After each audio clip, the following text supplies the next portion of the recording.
Hello and welcome to the Race MotoGP Podcast from a rather sparsely attended Red Bull Ring. Well, obviously more sparsely attended now than it was a few hours ago. I hope so. I really hope so. It's almost dark and it's starting to rain. So go home. Yeah. If you're still here, go home. It would be strange if they stuck around. The usual results are kind of hard to do an intro because it feels like every weekend you're coming up on a different version of, okay, so Marc won both races and his teammate didn't have such a great time.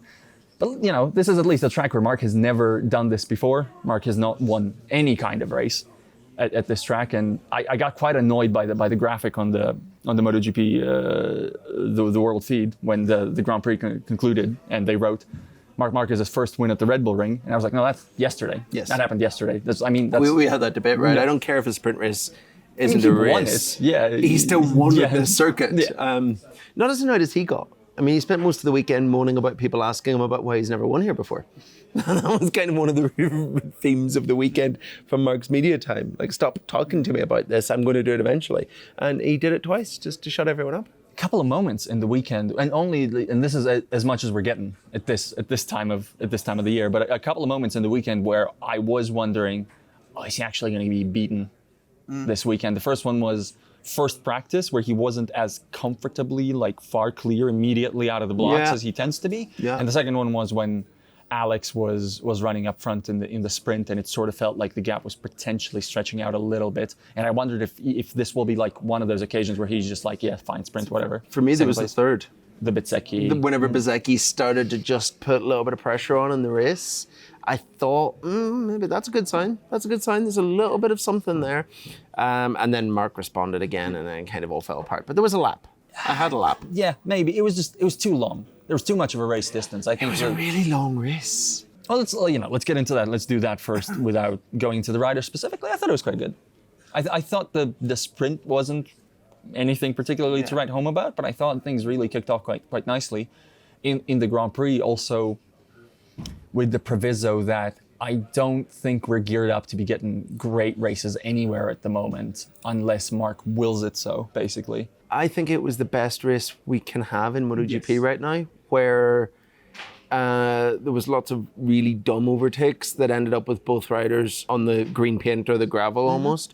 But that's the only way to overtake at the minute. And at least the good thing about this circuit is that there's lots of places you can do really dumb overtakes as opposed to other circuits that in the past gave really good racing, like Assen, where you can't overtake because you can't do those sort of moves there. Yeah. So in reality, the best race of the season is going to be Balaton Park and all its second gear corners. So many of the overtakes were really impolite. Really impolite. I don't know, but I think that is a good word. You saw people get sent to the turn one runoff fairly consistently. It was happening over and over and over again.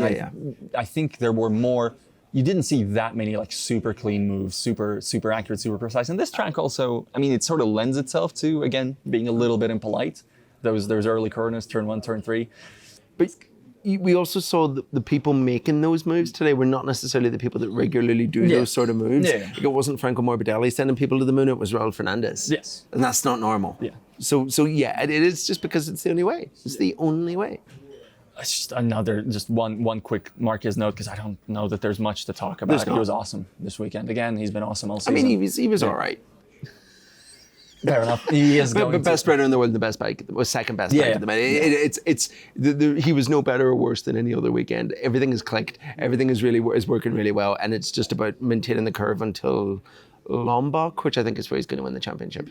We're at a point now where people are starting to get mathematically eliminated out of the championship, but I think we're still going to be at a point where he realistically can just no-show the rest of the season, and even if mathematically it isn't sealed, people aren't going to score enough over the rest of the year for.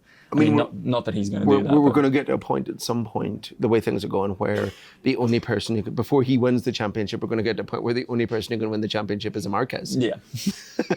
But I have a spreadsheet. I'm updating my spreadsheet, and it'll be probably Indonesia, but maybe Motegi, where he wins the title. And it's going to be 4 or 5 rounds in hand. Questions from the Race Members Club, as always, and one of the questions about Marc, Todd Bryant asks, every weekend Marc says he's looking at the championship. Does he know that he's talking complete nonsense? Yes. And Todd is citing, honestly, a practice episode I don't necessarily remember, but I think you could apply it to the qualifying crash, for instance, or some of the risk taking. But I don't know.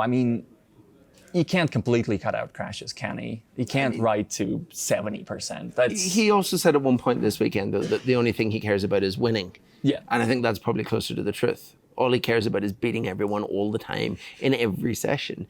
And he will not consider whether or not it will hamper his chances of winning the sprint on a Saturday afternoon if he crashes at the end of Q2. Because he's trying to win Q2 at that moment, not win the sprint. That's a later Marc problem. And I think that that's just his nature. And then he talks about thinking about the championship. It's bullshit, because it's Marc Marquez, and he's the most competitive person I've maybe ever met. Scared himself by seeing himself fourth in the Q2 rankings, decided that he needs a really, really, really good lap time. Immediately fell off. That'll be like the only reason why, spoilers, he isn't number one in my weekend rankings. That's gonna really keep him up at night, isn't it? After the 12 consecutive wins. Spoiler for everyone, the number one person in his rankings this weekend is going to be Maverick Vinales, because he said that Chelsea's going to win the Premier League. Which will be a more difficult thing to do now that they didn't win the opening game today. Which, by the way, fun experience doing the MotoGP media sessions, and every 5 minutes, like checking the scores, seeing how your football team is doing. It really adds a bit of nerves to what is already kind of a nervy process. No one cares. You're right. No one cares. You're right. You're right. But this is this is my show right now, and it won't be. Matt will wrestle control away. But yeah. Let's talk Pecco Bagnaia, because he'd rather not. Dear Lord. And again, we're kind of running out of, but this was special, I think, even by Bagnaia 2025 standards. I mean, he said as much. I asked him afterwards, and he said that this is the biggest wasted opportunity. Well, no, he did that thing where I asked if this has been the biggest wasted opportunity of the season. And he said, yes, it's the biggest wasted opportunity of the season so far. Just like, and he was not happy. Like, it came across as quite funny, but he wasn't joking. He's miserable.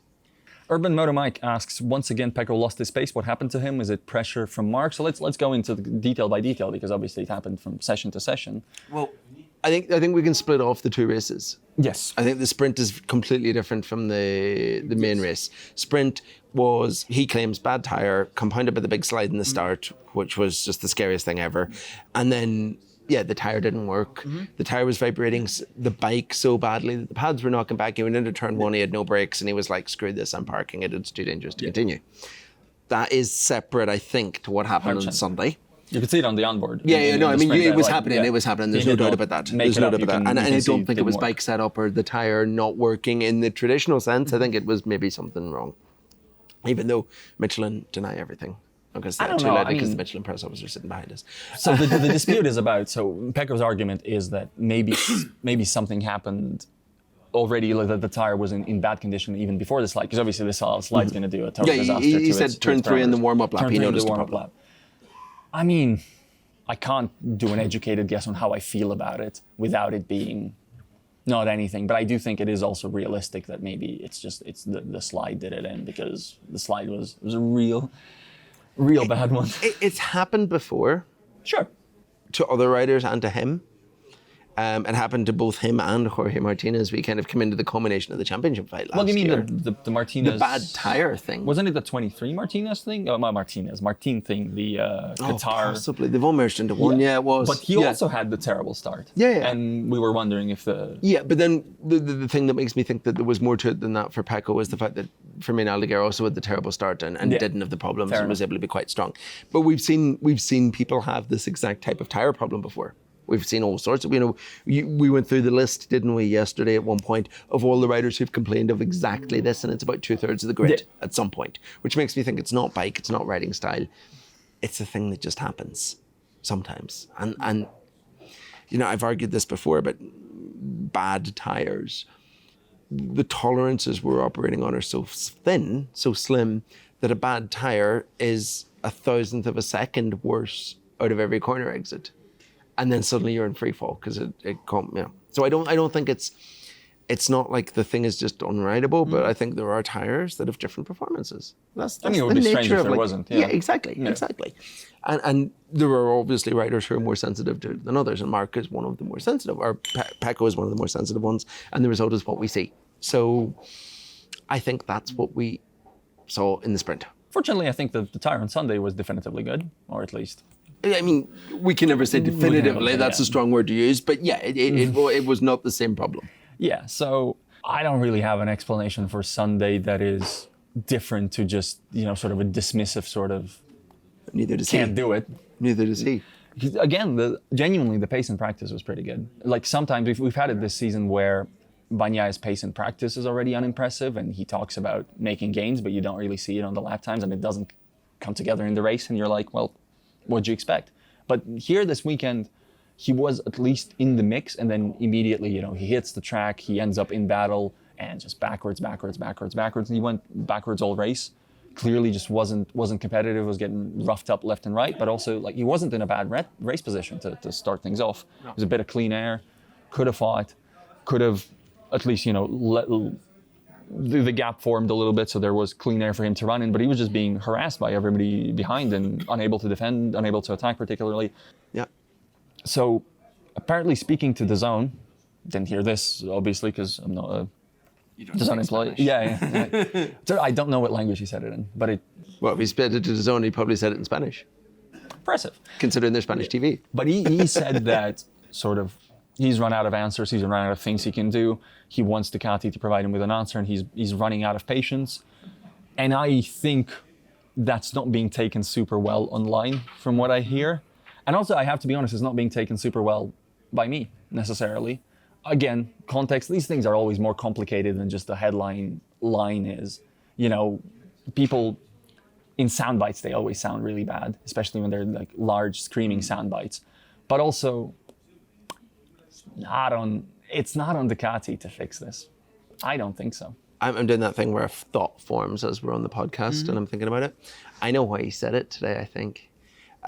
He wants to try a GP24 at the Misano test. Well, that would be logical, yeah. That would be the logical solution to this now, wouldn't it? That would be the way to try and figure out if that's his problems. It would be jumping on a GP24 and seeing what he can do. If he could get in that bike, plug in the settings that he used at Misano last year and be quick, they've solved the problem. I guess. In the long term. Yeah. Because they know then what they have to do. They have to give him a GP24 in 2026. Problem solved, in theory. But also, if you're Gigi lenient, obviously there's personal affinities there. They care about Pecco Bagnaia. They like Pecco Bagnaia. Pecco Bagnaia has been a very, very important rider to Ducati's MotoGP history and will be forever now. Forever. That will never, ever change. But, I mean, there's another guy on this bike. Yeah, but I don't buy the whole Ducati don't care about Pecco because they've got Marc Marquez. Fair enough. It's not that they're not giving Marc due respect or that they're giving Pecco too much. I think that they're smart enough to know that you balance both sides of the box. It's in no one's best interest to just write off Pecco because Marc could get to the end of 26 and say, all right, I've won enough, I'm done. And then they have to find a replacement. Yeah. And it would be a whole lot easier if you just had a happy Pecco. True. So I think that it's in everyone's best interest for them to keep Pecco on side here. So I don't buy the whole... I definitely don't buy any of the ridiculous conspiracy theories that are floating around online that they're trying to get rid of him or that they're going to swap him to VR46 so that Alex Marquez can... That's nonsense. I think that they want to keep him. They want to keep him happy. They want to keep him content. And they will work with him to try and figure out how to do that. The only way that kind of thing would happen if he actively starts making the place miserable, basically. Yeah, and that's not Pecco. He doesn't have that in his character. It's not like many other riders and he's definitely not going to try and blow up a bike in the middle of a race or something like that. Has somebody done that here at this track? No, I don't think so. But yeah, he's having a hard time. You can tell he's showing up. He's having a hard time. His face is down. His emotions are being worn on his sleeve. He isn't. He isn't trying to offend anybody necessarily, but he's clearly, this season has been a difficult experience mentally, and there's going to be part of it is, you're looking for answers, the bike doesn't feel right, and another part of it is Marc. This is another thing that I see online that I want to raise. He's not having a difficult season mentally or emotionally because he's being beaten by Marc Marquez. I mean, that's got to be at least I don't think so. Part of it. Because he's smart enough to know what Marc is. And I've talked to Pecco in the past about this. I know I've brought this up before. But he's always had this, I need to measure myself against the greats. The greats. Yeah. And I think that he's intelligent enough. I think he's far too intelligent to be a MotoGP rider sometimes. I think he's intelligent enough to know that that's what he's doing now. Yeah. And if he was feeling as comfortable as he was last year and as confident as he was last year and finishing second every week to Marc, he'd maybe not have a smile on his face, but he wouldn't be miserable because he'd understand. And that's not what this is. You know, he's not finishing second and third to Marc. He's P8 and doesn't know why. Yeah. It's a different thing, you know? And feeling that sort of Ducati is being reeled in and only Marc has the margin to really consistently deal with it right now. Yeah. It is important to note, I think that it is fair to bring up, Fabio Di Giannantonio is the other Ducati GP25 rider on the grid. Fabio Di Giannantonio, there's going to be two sides to this. Firstly, told us today, and has been fairly consistent on this, that he does not think there is a big difference between the 25 and 24. He did not ride the 24. That is an important note. But if he really, like, looking at his form, he would have every incentive to believe that and hint at it, that the 25 doesn't work. Yeah. And the fact that he doesn't use it as much as a crutch, but he's been bad all season. well, one, he's been bad all season. And two, the GP23 wasn't great. Yes, the 24 was a big improvement. Really, so he's come from a bike that wasn't that good to a bike that's not that good, but is 2 years younger. It's going to feel better. Did you also would object to the categories that he has been bad all season? I mean, he's either wrong. Today, yesterday, all season. I think all season is harsh, but certainly he's done a typical this weekend in Brno season, where he's been good here and there, and this isn't the season. That isn't the season he was supposed to have this year. He's a factory rider this year because, you know, and right now, like, obviously Ducati are looking at the standings and thinking that the GP25 should have went to Alex Marquez, who would be having a worse season if he was on the GP25. But that's the irony of where we are right now. Yeah, I agree. Gigi would think that they should have put Alex in a GP25 because he won't think that the GP25 is bad, despite the fact that he's never rode it. Yeah, I think the Digia form is evidence in sort of Pecco's locker for Pecco's concern. I think so. But it also is another thing for this Marc title, which is coming, might be even better than it looks. It's just wild. Yeah, imagine if they give Marc a GP24 at Misano. Useful segue coming up. Oscar Robledo asks, has this weekend shown that Pecco Bagnaia's career as a factory rider is over? No. But from the commentary on TNT Sports, Fermin Aldeguer, who put in a stunning race, was promised a factory ride in 2026. Will he be replacing Bagnaia? Now, I want to specify, because this is a different thing being talked about. Fermin Aldeguer's contract, in theory, ensures that he will have a factory spec bike next year, not a place at the factory team. So he's going to be Fabio Di Giannantonio. Yes, but also Fabio Di Giannantonio will probably be Fabio Di Giannantonio, and Alex Marquez will be Fabio Di Giannantonio, and Franco Morbidelli will be Fabio Di Giannantonio. There's sort of an expectation that Ducati might just go use uniform. the GP24. Yes, basically. Yeah. So that's the Fermin part of the contract, but it is a nice segue to go into Fermin's weekend, which was, I nearly swore. It was really good. It was so good. It was, I think people have been getting carried away with the Fermin thing a little bit at various points of the season. And still this weekend, I mean, it's not like he was the top Ducati, but the stuff that he does well. The stuff that he does well is everything from the first 5 laps on. Yes. Basically. Yes. He's not very good at qualifying because that's a hard thing to do as a rookie. He was better. He was considerably better. That I do want to spotlight that specifically because, so as he told me, he did the first run in behind somebody else trying to, catch reference lap time. It wasn't working at all. He was like not a second, but like 8 tenths off where he should have been. Then he went out for the second round by himself and did like his best qualifying performance of the season. He was like a couple of tenths off pole. When he's doing that, he's scary. Like this is, as if he can qualify like this at least half the races, a third of the races, etc. He immediately becomes, I don't know if I can use the words victory contender because Marc's here, so who is a victory contender, but as close to that as can be in modern MotoGP. His crew chief recently told me that he thinks that he is the guy to beat Marc eventually. The guy that's going to step up and dethrone Marc Marquez at some point. Briefly looked like it could happen today, didn't it? Yeah, I know. Here's a weird thing, right? I know that this is a slight segue. Yeah, sure. But I noticed this, like it came to me earlier. What is it about this place and basically inventing MotoGP careers? How many people have come here and become who they are. You know, Jorge Martin's first wins were here. Yes. Joan Mir's title fight started here. Yes. We've seen from Aldeguer now. Andrea Iannone reinvented Ducati here. Yes. Yeah. All these things have happened at this circuit. I wonder if it's the timing, like the first one after the summer break. So maybe this is like the race where a rookie isn't a rookie anymore, because they've done the first half of the season, went away, refreshed, recharged, thought about all they've learned to come back, and they're not a rookie anymore.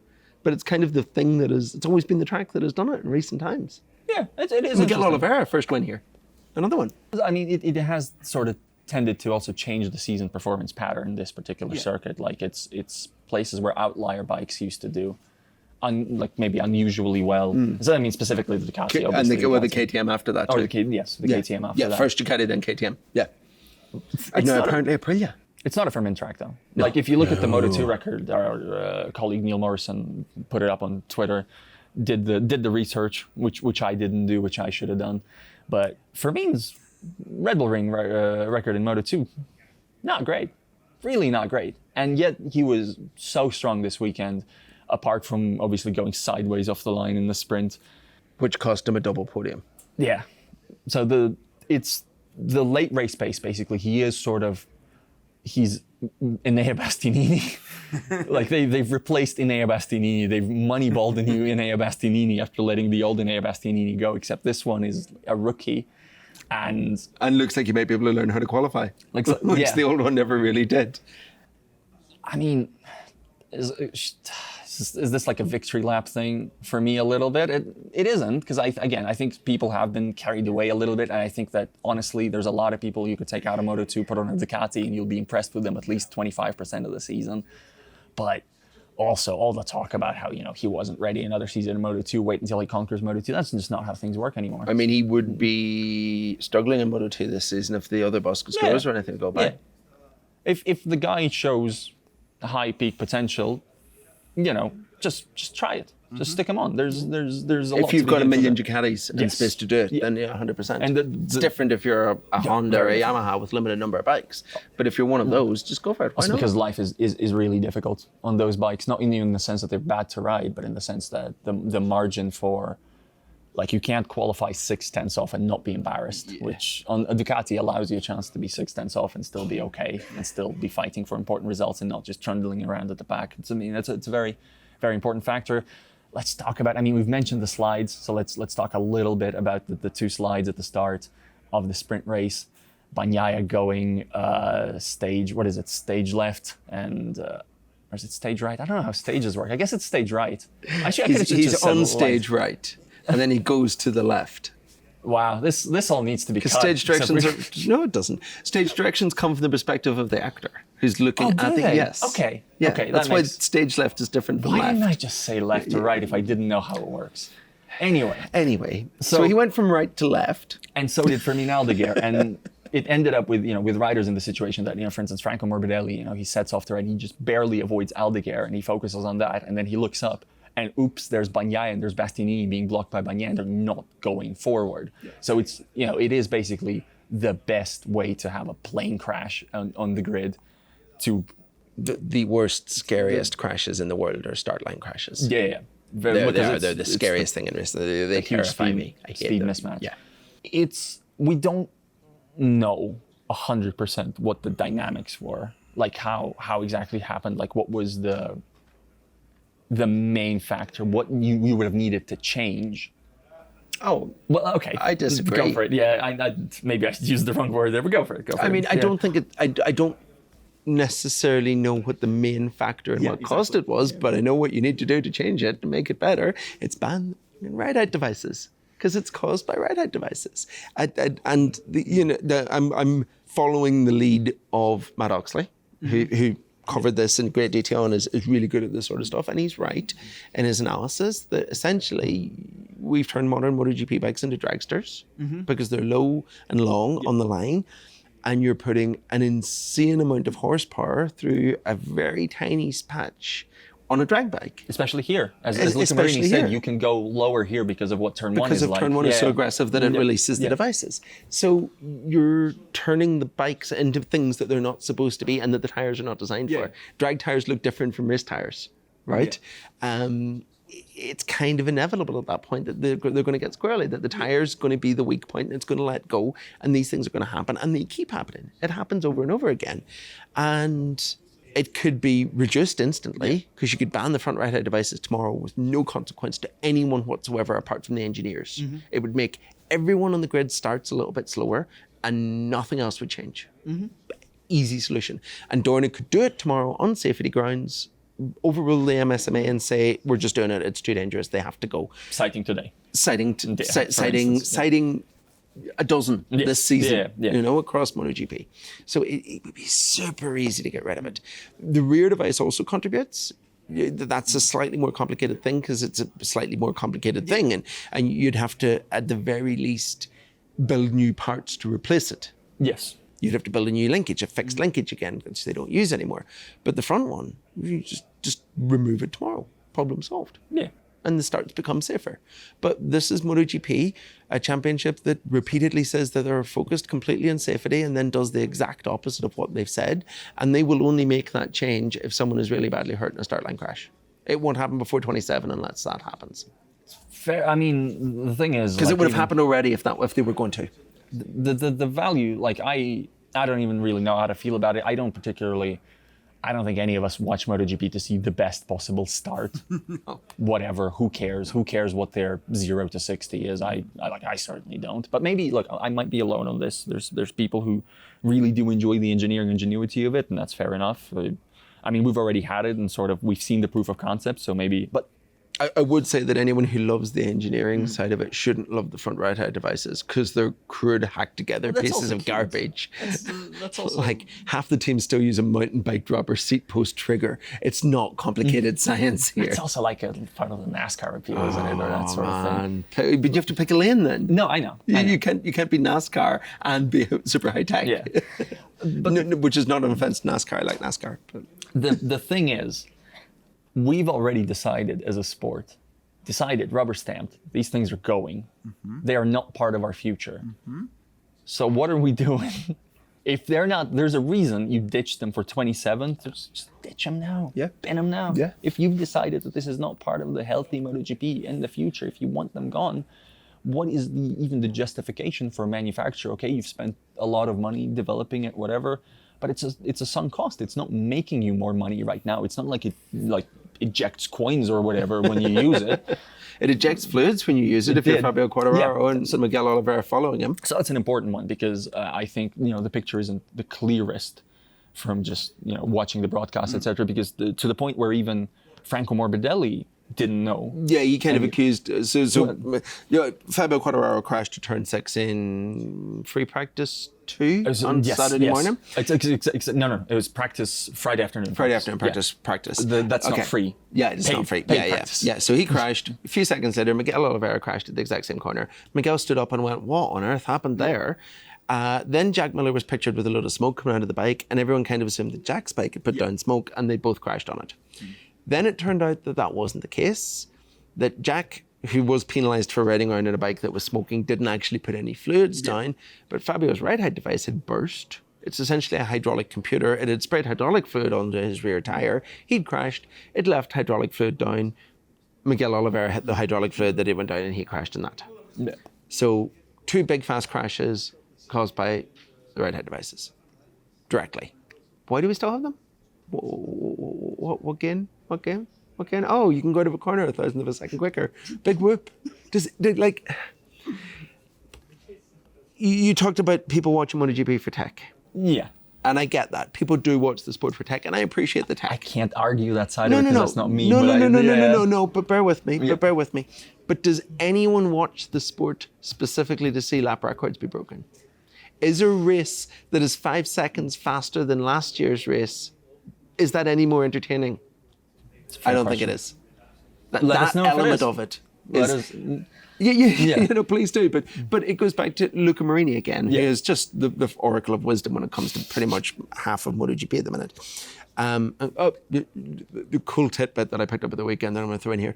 Luca Marini, HRC development star, has decided to learn Japanese just because he's smart enough to, and because it might help his career and his development work with Honda.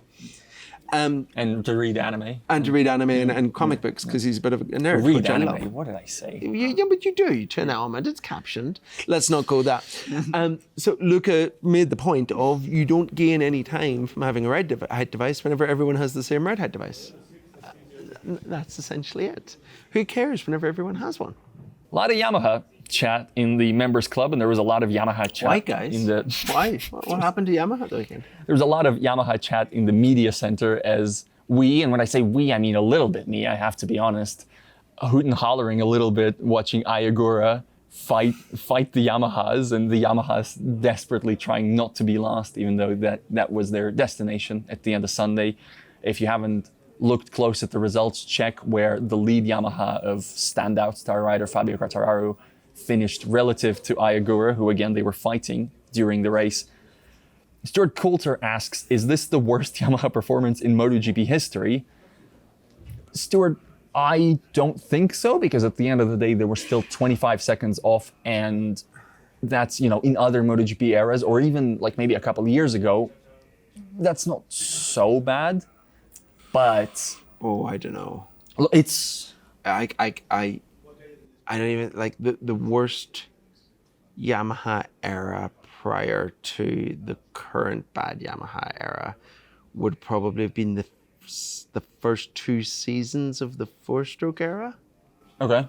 With Max Biaggi on the bike. Yeah. And they were rarely that bad. Yes. I never, like, always that bad. Like, all of them that bad. I think I'm more mostly comparing to like start of last year Yamaha with the 2 bikes, and I don't think they were ever last. They were, it was the Japan Cup. It was, sort of Honda was which contributing Aldeguer has to it. massively misconstrued by finding himself in the middle of an Italian bike today. No, it's the manufacturer, not the rider. But yeah, certainly we can debate that. What we can't debate is that this was appalling. It was really, really bad. I had a bit of a chat with Jack Miller at the start, before he started his media debrief. He was a bit earlier. We were just chatting, and he was like, honestly, Simon, that was the most embarrassing race of my career. And this is me. I've had really embarrassing races before. Miguel also, Miguel Oliveira also offered something like that up, basically in his media scrum. Even though compared to the other Yamahas, he basically did fine. They were all in the same that's place what I in the mean. race. None of them should be embarrassed by it, because it was clearly a manufacturer problem. It was either a manufacturer problem or the 4 riders conspired to do it, and that no. They didn't. Yeah. So it had to be a They're running some sort of insurance scam or something, or point shaving. As the riders would tell you, would tell you, it wasn't a manufacturer problem, it was a tire problem. Kind of. Yeah.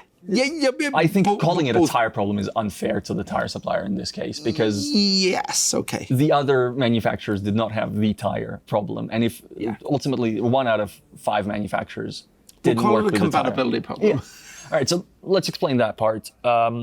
This weekend in use at the Red Bull Ring was the heat-resistant Michelin stronger construction rear tire. Stronger construction, and as a result, less rubber. Less rubber on it. And the Yamaha could not make it work. Nope. This is one of only 2 tracks where it's used. It's used here in Thailand. Thailand, the track temperature is akin to the surface of the sun. So it's a bit, there's a bit more temperature to make it usable. Yeah. Here, it just didn't work for them. Jax told me that, it says it worked for 4 laps. For 4 laps, it felt like the first 4 laps of the race, it felt like it should have felt at the last 4 laps of the race after 27 laps or whatever. And then it just stopped working. And it just spun.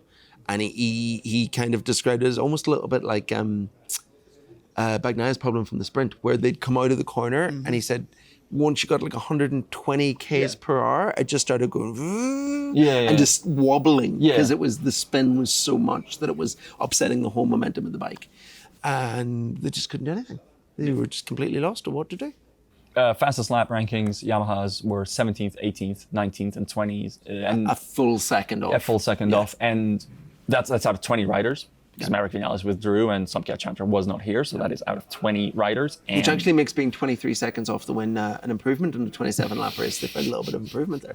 Positives. So look at the positives. Impressive.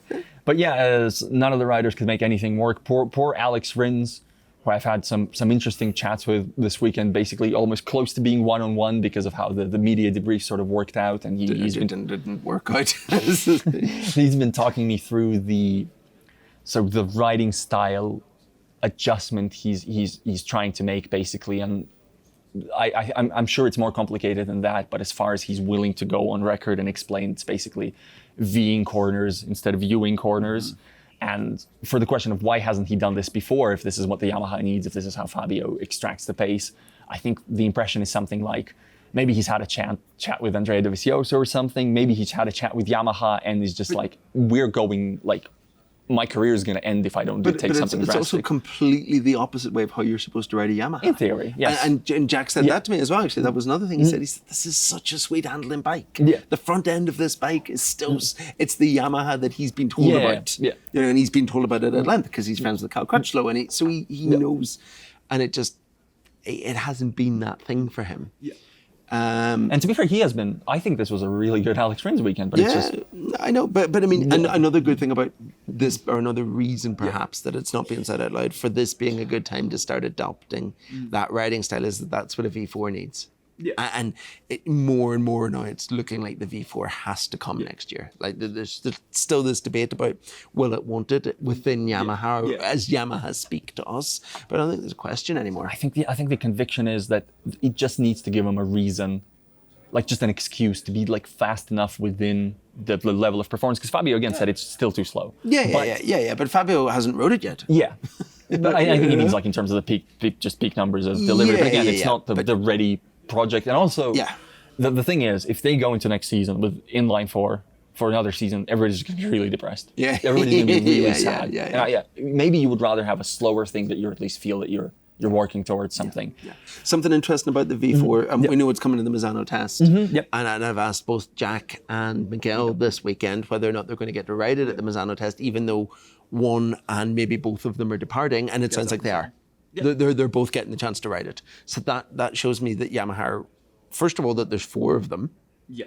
And that they're really keen to like kick this project up a level. Because that's the next step now is putting racers on it, not Augusto Fernandez and Andrea Dovizioso. Yeah. Well, let's go into that sort of matter of whether Jack Miller and Miguel Oliveira will stay on the bike next year. By the way, I had a wonderful interview with Oliveira this weekend. Really, really enjoyed it. That's going to be on the website at some point. Bit of a plug. Why not? I mean, why not, right? But yeah, no, that's not Matthias Kainz. Matthias Kainz asks, is there any risk of Yamaha pulling the plug? I don't think so. Clearly the commitment is... No, because they're spending so much money. They're spending so much money. And also, no one's going to pull the plug at the end of 25 with the 27 rules coming. Yeah. It's just not the time to do it. You'd limp through 27 and 26 in some form just to see. But even like the 27, they're going to be there in 27. Right? I know. Obviously they are. Yeah. Josh Orno asks, does this weekend, the fact that nothing worked and nothing was good, have an impact on the rider decision at Pramac, having to delay it for longer, but that decision to delay it has been taken earlier, and it does not sound like that is a Yamaha decision to delay it. It sounds like somebody else is picking. It's the rider's decision, and I don't mean Jack or Miguel. Well, who do you mean? I mean Diogo Moreira. Because from what we've gathered this weekend, Diogo Moreira, who comfortably won the Moto2 race, never really looked out of line, now looks like he's had the transition that we've talked about from Aldeguer having. He's moved from rookie to contender in Moto2 in the last few rounds. And he, from what we understand, he has 2 offers on the table. One is at LCR Honda, one is at Pramac Yamaha. Yep. He has to make a choice between those. Yes. The key factor, from what I understand, of what he chooses is going to be how long the contract is. And I asked him about that post-race, and he basically confirmed that. Yes. He basically admitted to it, even after initially saying, I'm not going to talk about next year, I haven't thought about it at all, and then talking about it for 10 minutes. So Yamaha have extended for 2 weeks because they've given him the chance to. And I think the reason that we've got to this position where something's not been announced when we thought it was going to be announced is because Yamaha didn't think he'd have another offer on the table. Potentially. And they thought that this would all be done and dusted. They'd know one way or another right now whether he was staying in Moto2 or coming to them. And then the spanner of the LCR work offer came in the works because they've found a way to replace Samke Chandra. Yeah. So the way it stands right now, I'd imagine he has until after next Sunday's race. Yeah. And he kind of admitted that by saying that he has to sit down this week with management and look at offers. Yeah. So he has a week to decide whether or not he wants to go to Pramac Yamaha on what sounds like a 3-year deal, which would take him up to the end of the 28. end of the first contract Cycle. block of the new rules section, which is smart, or a 2-year deal, or maybe even a 1+1 deal at LCR Honda on a bike that is better right now. Ish. I think Maybe, potentially, yeah. on a bike that's maybe better. But Honda aren't the type to offer big long contracts. So it makes sense that their deal is going to be a bit shorter. Unless you're Marc. Unless you're Marc Marquez, he doesn't count. He doesn't count. He's got to make that decision, and then all the other pieces will fall into place. If he decides to go to Yamaha, then both Jack Miller and Miguel Oliveira are leaving, and Diogo Moreira will join Toprak Ratzadeglu as their 2 rookie team. Yep. If he decides to go to LCR, probably Jack will keep his seat. You would imagine so. And if he decides to go to Pramac, LCR will look at, from what we understand, Manu Gonzalez, who's Moto2 championship leader, looking really sorted and solid, but who is not maybe the same.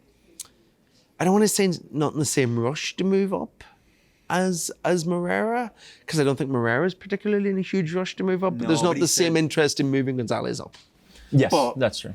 But he's had a good MotoGP appearance this year. He guested at a test on the Trackhouse Yamaha or Aprilia and looked really fast. So he's piqued people's attention. Smart move accepting that test, because we're in this conversation because he tested the bike, not because he's leading the Moto2 championship. Yeah.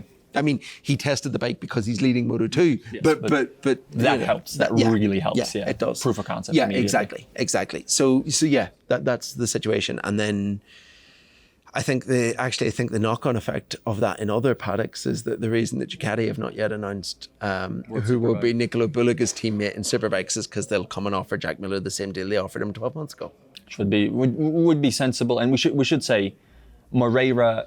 There's probably an argument for him to stay in Moto2 for a bit longer. In fact, I'd say there's definitely an argument. Yeah, there is, because he's from what we've heard from him today, I mean, he is not shying away from the fact that there are MotoGP offers, and he will accept a MotoGP offer to ride there in 2026. Do you know what's really weird? David Alonso, Moto2 rookie this year, who has been getting stronger and stronger and looking more and more promising, but has been making the occasional mistake, including crashing out of today's race in 3rd place. I actually think he looks more sorted in terms of I would move him to MotoGP before I'd move Moreira if you were moving the two of them on the basis of their kind of readiness. I get it a little bit, yeah. Because he's a more complete package in terms of preparation and mentality. And, Moreira is still making like dumb mistakes occasionally. Yeah, where he takes out others. And it's weird.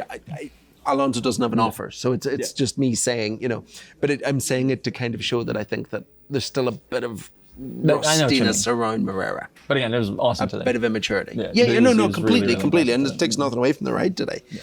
But yeah. Well, let's get into some other topics. Very quick fire. Joan Mir didn't get knocked off. That's Motorsport Mike asks, were you praying that Joan makes it to the flag? There was a moment.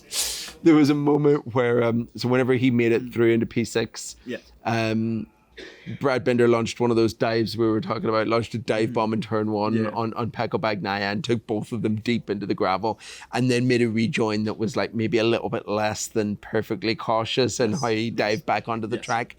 As Joan Mir went through, and Mir made eye contact on the side, and looked at him very intensely, and you could see him thinking, if you touch me, I will kill you. And I asked him about it the debrief afterwards, and he laughed for quite a long time and basically said, yes, that was the thought. Really, really solid Joan Mir weekend. Really, really good. He got screwed in the sprint by the fun at the start of the race. He should have been fighting for the same position, essentially top 6, top 8. Messed up qualifying a little bit again, didn't maximize it. Yeah, but it doesn't really matter for Joan Mir. He won a championship messing up qualifying. Yes, this is accurate. Ben says, take this with a pinch of salt, but I'd love to hear a fun take on my wild theory. Can't promise a fun take, but let's see. Can we now conclude that Joan Mir will end Ducati's reign next year after dragging the soapbox of a Honda to 6th place. The Honda is not that bad. Let's be a little kinder to the Honda. Also, this was a very good Joan Mir weekend in terms of performance, but the Honda has one big significant defect, and that's it's not very fast. Yes. In the straight line, on the big long thing there. Yeah. And they've just stolen the guy who built the best engine in MotoGP away from KTM. So there's a lot to be positive about of Honda. If Kurt Trieb can come to Honda and build an engine that goes fast, and I heard a little bit more actually this weekend about, I haven't even told you this, about what's going on at Honda and the new Honda under Romano Obisiano. Yes. The 27 or the 26. The Romano Obisiano project. Okay. He's now running a 15-person team. So Romano Obisiano, who came from Aprilia, their former technical guy, he's now running a 15-person team based in Milan. With only one Japanese engineer. Okay. All European-based guys that he's surrounded himself with. Kurt Trieb's coming to be a part of that. Okay. And they're basically building plans that go to Japan for fabrication. Fun. That's cool. Kurt Trieb will fit into that nicely. They'll make something that's really quick in a straight line. Yeah. That's going to be good. Yeah, I think that's the fact that they've hired the best person in the world to fix the biggest problem that they have in the bike. Is a good sign. It's a very obvious step. Yeah. No, I agree completely. So, and it's also, I don't expect the next year's Honda to be particularly bad or anything. I think they're doing the right things. I think this was a really good Joan Mir weekend. I would point out that it's one weekend, so let's settle. I know Ben was being facetious. It's a circuit he loves. Yeah, it's a circuit he loves. I don't have any questions about Joan Mir's race pace. I have questions about the consistent ability to stay on the bike while producing that race pace. He's been unlucky recently. He's been unlucky more than he's been crashing recently. Recently, yeah. Yeah. No, I mean, medium term, last 5 or 6 rounds. Yeah, agreed. 100%. So it's looking good. Daniel asks, how race fit is Jorge Martin? Jorge Martin found out how race fit he was by crashing. And is quite, specifically on Sunday. Yeah. Specifically in the race. He was quite happy to have crashed in the grand scheme of things because he smacked himself in the ribs. He winded himself, which is why it took him a while to get up. It took a while to kind of get his breath back. That's obviously what he did the big injury to back in Qatar. Yes. And he was okay in the end. And he thinks that's a good sign. He thinks that means he's physically repaired. He just hasn't had enough time in the bike. And he came up with he figured out an amazing statistic over the weekend. He went to his engineer and said, look, I need you to do some maths for me. When they exited pit lane for qualifying 2, or for qualifying 1, it was his 80th exit of the season, or the 80th exit ever, I guess, on an Aprilia or SGP. Yeah. And it was Marco Bezzecchi's 400th. And that's how little time, he's at less than a quarter of the time in the bike. And he just needs time in the bike. It's just the name of the game. The rounds come thick and fast. And exactly. the building up of experience is so important. The rhythm is so important in modern MotoGP. I think a weekend in MotoGP off the top of my head is like 1,400 or 1,500 kilometers of take mileage. Your word for it. Roughly, yeah. And he's missed 9 out of the 10 plus tests. So yeah, of course he's rusty.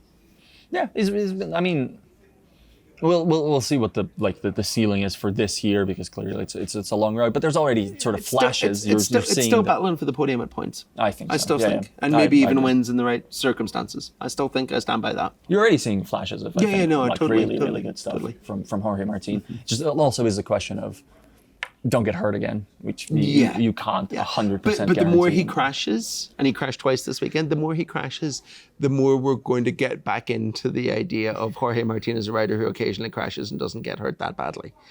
Just because he's been hurt badly in the, you know what I mean? There's recency bias to that. I mean, he also got hurt badly in Portimao. Yeah, but he's done a lot of crashing between Portimao. You know what I mean? I guess. There's a bit of recency bias to it. That's Fair my point. That's my point. That we'll get rid of that as the year progresses.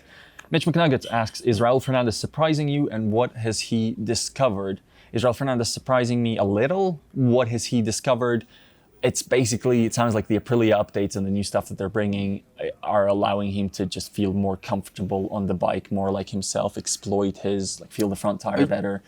We had a really good chat after in the debrief. Yeah. You heard it, you were there too, but him and I kind of, I think partly because there has been days where I've been the only person at his debrief for quite some time. And so we've kind of, you know what I mean? I kind of got to get how he thinks a little bit and things.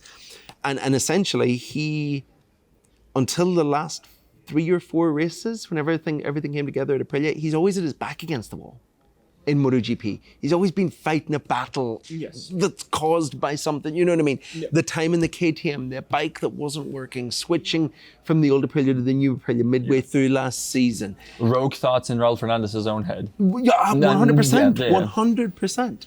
And he's kind of ticked off the boxes of all those things. He's fixed those problems. You know, arm pump, another one. That's true. All those battles have been fought, and now things are kind of coming together quite nicely for him. And he admitted that he should have been better in the race on Sunday. Yes. And the reason that he wasn't is because he's now learning the things that he should have learned probably 18 months ago about what it's like to fight consistently inside the top 6, top 8. To fight against a KTM and trying to not chew up the tire doing that, which is exactly what happens. Because you ride different in the jungle, in the battle for Yeah. 15th. And he's learning all these new things, and it just needs a bit of time. But I'm fairly sure, like, I'm not surprised about any of this because I still remember that he's the most successful Moto2 rookie in history. Yeah. So I'm not surprised by any of this. I'm relieved for him that he's found it, that it's actually, he's proven that it didn't go away. Because it rarely goes away. It's just very badly masked. And it has been masked. Ask Fabio Quartararo, ask Nicola Bulliga. 100%. It rarely goes away. And now we're starting to see, and I mean, it could be, this could be the start of a real renaissance for that guy. Or it could be that he just, becomes a MotoGP midfielder or anything, and that's also fine. Or that he. No, I mean, I don't think he's suddenly become a title contender. But we've we can, I think we've maybe witnessed him going from. I'm trying to think of a superstar youngster that came in, burned out, and disappeared as a bit of a relevant. I'm trying to think of someone who had a similar early stage of his career to compare him to here. This is a tough one because people do get chances, and that's a good one. This is a really good question. I can't There's no one that comes to mind, is there? I mean, there's been people who've come in as. I mean, you could argue that there's been people like, maybe Augusto Fernandez, who's come in as a reigning Moto2 title champ, as a Moto2 champion, being strong, and then kind of disappeared quickly. But Remy the ceiling, Gardner, I think the ceiling for Raul versus Remy and Augusto. No, I know. I know. But I think we're witnessing him going from that rider into someone that has the potential to maybe be a Paul Espargaro. Yeah. Or maybe even an Andrea Dovizioso.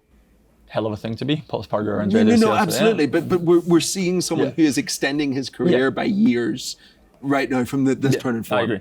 I agree. And it's again, like, I'm not celebrating too early.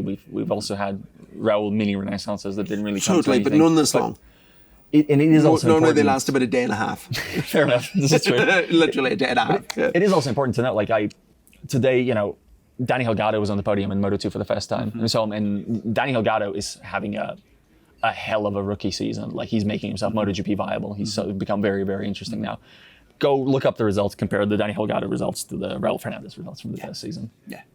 Like, the kid was doing insane stuff. Yeah. He was Fabio Quartararo in Junior GP. Yeah. He was that level of, So, let's, side note, this is not in any other business, and I'm extending this episode by bringing this up, but whatever.